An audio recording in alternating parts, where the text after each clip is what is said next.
యమునోత్తర పోలారకు ఎదురుగా అద్దాల మండపానికి కొద్దిగా ఉత్తరం వైపున ఒక బావి ఉంది చూడండి. ఇదే పూలబావి. అంతకుముందే పోలారణ గురించి తెలుసుకున్నాం కదా. ఇందులో తిరుమల శ్రీవారి ఆలయంలో ఎన్నో రకాలైన పూలమాలలు అలంకరణకు ఉపయోగపడుతున్నాయని మనం తెలుసుకున్నాం కూడా. మరి శ్రీ స్వామివారికి సమర్పించిన తులసి, పుష్పం, పూలమాలను ఈ క్షేత్రంలో ఎవరికిని ప్రసాదంగా ఇచ్చే సాంప్రదాయం లేదు. అందువలన ఆ పవిత్ర నిర్మాల్యాన్ని ఎవరో ఉపయోగించకుండా ఇదిగో ఈ బావిలో వేస్తారు. అందువల్ల దీన్ని పూలబావి అంటారు. ఇదే భూతీర్థం అని కూడా పిలువబడుతుంది. పూర్వం ఈ క్షేత్రంలో భూదేవి చేత ఏర్పడిన ఈ తీర్థం కాలాంతరంలో నిక్షిప్తమైపోయింది.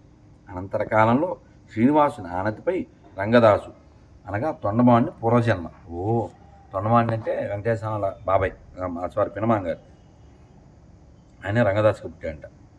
సో వెంకటేశ్వర చెప్తే ఈ రంగదాసు ఒక భక్తుడు, ఆయన భక్తుడు ఒక బావిని తవ్వగా ఆ భూతీర్థం మళ్ళీ వెలుగులోకి వచ్చింది.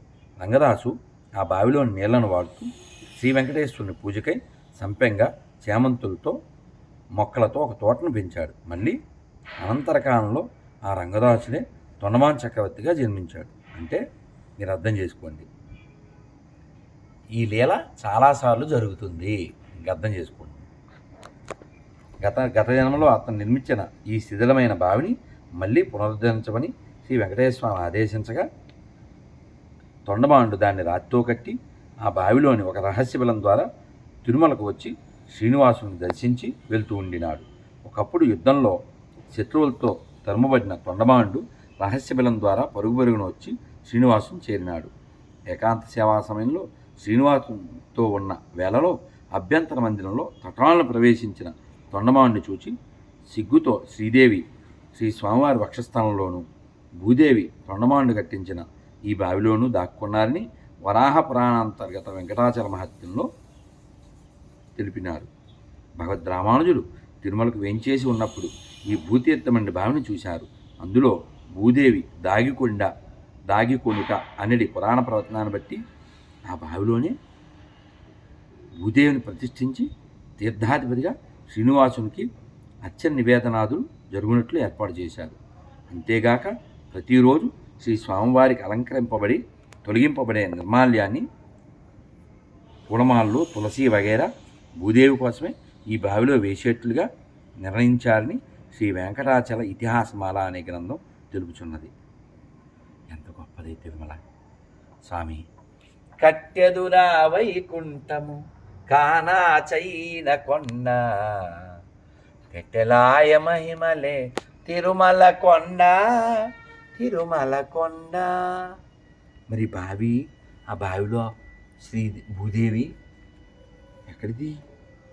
యమునోత్తర పూల అరకు ఎదురుగా అద్దాల మండపానికి కొద్దిగా ఉత్తరం వైపు ఉన్నట్ట.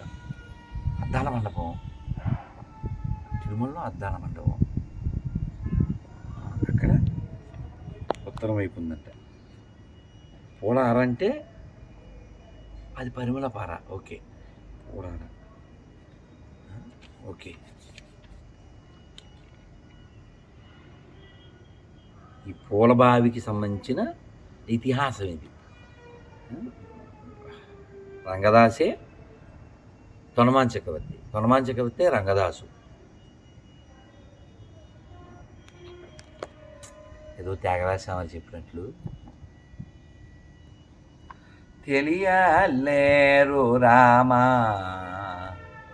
భక్తి మార్గమును, తెలియలేరు రామా ఇలానంతటా తిరుగుచునుందురే గాని తెలియలేరు రామా.